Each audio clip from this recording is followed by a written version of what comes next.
saya masih ragu Anies itu bisa maju. Makanya kita kan selalu mengikuti perkembangan-perkembangan current event-nya kan. Nah jadi kita lihat pertemuan-pertemuan yang serius dari 3 koalisi perubahan ini, selain ada pertemuan di kantor Nasdem, itu kan nggak ada. Carut marut, asa Anies di tengah munculnya koalisi besar. Zulfan Lindan masih ragukan Anies Baswedan bakal resmi jadi capres 2024. Anies auto gigit jari. Ditulis oleh tim redaksi jurnal, dikutip dari berbagai sumber. Mengurus Jakarta yang kecil saja dengan jumlah penduduk yang tidak banyak, dia gagal. Apalagi kalau diberikan tanggung jawab mengurus Indonesia yang luasnya luar biasa, penduduknya 270 juta orang. Bayangkan, kalau Anies adalah kebalikan dari Pak Jokowi, berarti Anies kebalikan atau antitesa dari program Nawacita Presiden Jokowi yang kalau itu benar hancur ini. Politikus ex Partai Nasdem Zulfan Lindan masih ragu Anies Baswedan akan resmi menjadi calon presiden di Pilpres 2024. Dia menilai sampai saat ini belum ada progres soal deklarasi resmi Anies dan calon wakil presidennya. Sampai sekarang konsisten tidak yakin bahwa piagam itu atau koalisi perubahan secara sungguh-sungguh untuk mencapreskan Anies, kata Zulfan dalam acara Adu Perspektif Detik.com dengan Total Politik dengan tema Adu Perspektif. Asa Anies di tengah munculnya koalisi besar pada Senin 17 April 2023. Pada Senin 17 April 2023, Zulfan pun meragukan soal penetapan cawapres menjadi otoritas dari Anies. Zulfan menilai ada kebingungan Anies untuk menentukan cawapresnya. Zulfan pun menyinggung soal pertemuan PKS, Nasdem, dan Partai Demokrat sebagai anggota koalisi perubahan di bulan Ramadan. Dia menyebut tak ada pertemuan penting koalisi perubahan selama Ramadan ini. Memang konstelasi koalisi partai politik menjelang pemilihan umum atau pemilu 2024 semakin panas. Kemunculan wacana koalisi besar pun menambah riuh di tengah pencarian cawapres koalisi perubahan. Wacana koalisi besar yang melibatkan partai-partai pendukung pemerintahan Presiden Joko Widodo disebut-sebut sebagai senjata menghadapi koalisi perubahan, yakni Partai Nasdem, PKS, dan Partai Demokrat. Terlebih mereka sudah mendeklarasikan dukungan terhadap Anies Baswedan sebagai calon presiden. Kendati demikian, dinamika politik menuju Pilpres 2024 masih begitu cair. Koalisi-koalisi yang telah terbentuk belum bisa dikatakan kokoh meski komunikasinya sudah cukup intensif.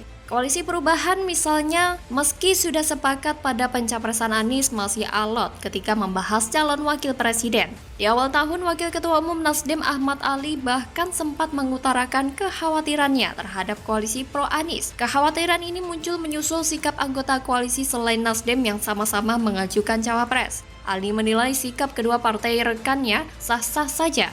Namun ia menegaskan bahwa koalisi perubahan itu akan bubar jika antar parpol koalisi saling mementingkan ego. Ganjalan di jalan dukungan untuk Anies nyatanya tak hanya sebatas alotnya pembicaraan soal cawapres. Ada persoalan lain dari ranah hukum yang mendera Partai Demokrat, yakni upaya kubu Muldoko merebut partai besutan SBY tersebut.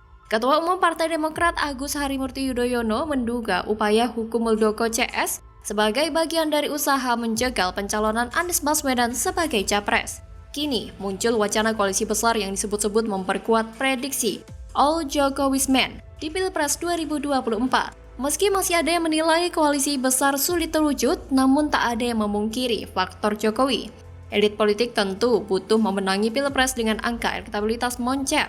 Tentu dengan harapan kemenangan bisa diraih dalam satu ronde pelaksanaan Pilpres. Berangkat dari asumsi itu, maka bisa dikatakan Anies akan menempuh jalan yang terjal untuk meraih targetnya sebagai pengganti Jokowi. Bahkan bisa saja gagal menjadi pengganti Jokowi, karena berbagai rekayasa politik kotor akan mendepak Anies Baswedan dari kursi pencapresan 2024. Dukungan koalisi perubahan, Nasdem, Demokrat, dan PKS sewaktu-waktu juga bisa bubar. Koalisi perubahan ini masih banyak menyimpan masalah yang menjadi bom waktu terjadinya perpecahan. Makanya kalian pasti pernah baca isu-isu di mana Anies bisa saja gagal nyapres. Kemungkinan itu makin terbuka lebar ketika Nasdem mulai nyerah dan mencari peluang lain di luar koalisi.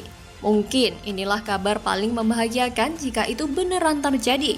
Sekaligus kabar tersakit bagi Kadrun dan barisan sakit hati. Siap-siap saja kita bakal dihibur dengan narasi Anies dijegal dan dizolimi.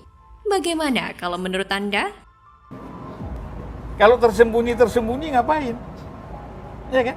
Justru kan dia harus buat pertemuan untuk meyakinkan publik kan bahwa kami terus ada, terus berkembang, terus melakukan ini. Ini kan nggak ada. Yang paling kompetitif di dalam data-data yang kita temukan adalah Ganjar melawan Anies Baswedan. Kejang-kejang, safari politik sana-sini, bukti kuat santri lebih pilih sosok ini. Anies Baswedan kalah populer. Survei membuktikan sosok Anies di kalangan santri belum tinggi. Ditulis oleh tim redaksi jurnal dikutip dari berbagai sumber. Tentu saja mengejutkan buat kadrun ya. Ganjar makin tinggi, makin meninggalkan dua lawan terdekatnya. Prabowo makin turun dan Anies makin menukik. Popularitas Anies Baswedan di kalangan santri tampaknya belum begitu tinggi. Hal itu disebabkan oleh rendahnya persentase memilih Anies di kalangan tersebut. Saiful Mujani Research and Consulting atau SMRC menyebut justru Ganjar Pranowo yang bisa memenangkan hati para santri.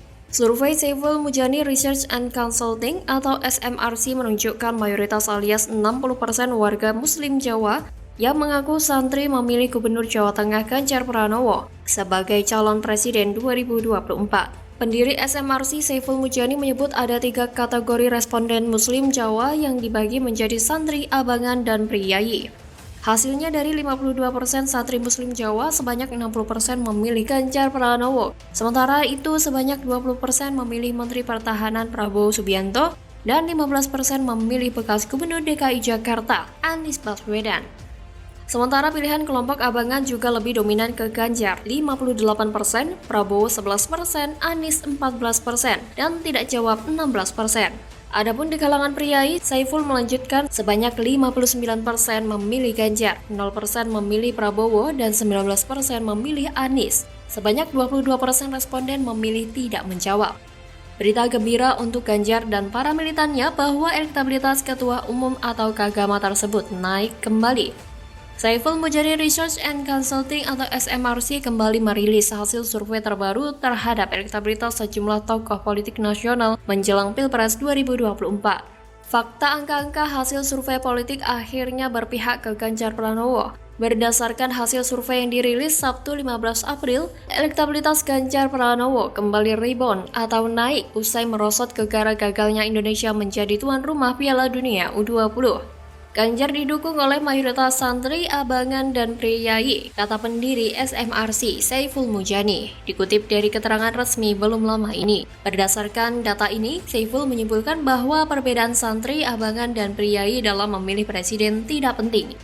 Baik yang santri, abangan, maupun priyayi di kalangan Muslim Jawa sama-sama dominan memilih Ganjar Pranowo.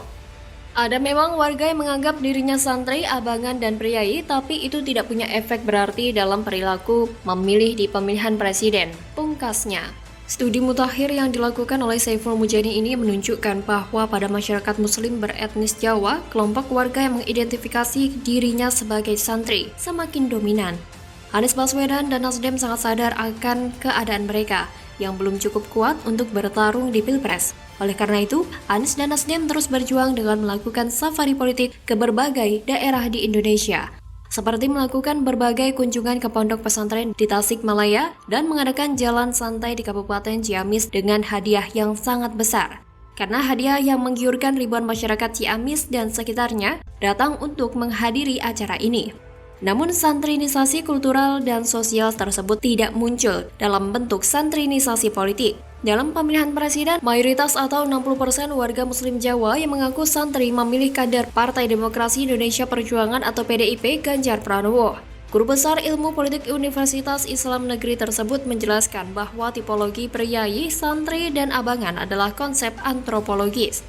Hal itu merupakan hasil penafsiran Clifford Geertz terhadap gejala keagamaan Muslim di Jawa. Penjelasan itu didasari Saiful bahwa ada keyakinan dari para ilmuwan bahwa tahun 50-an yang dominan justru adalah kelompok abangan.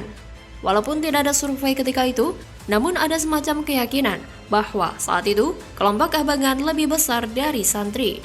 Bagaimana kalau menurut Anda? Ya, mau berapapun keuntungan Nasdem dengan membakal capreskan Anies ini, saya meyakini nggak sepadan dengan resiko saat ini yang dihadapi oleh Nasdem. mulai dari ancaman tergusur dari partai koalisi, kena reshuffle, surveinya anjlok, kader senior pada keluar, sampai pengurus DPP-nya jadi bulan-bulanan netizen, termasuk kita. Kabar.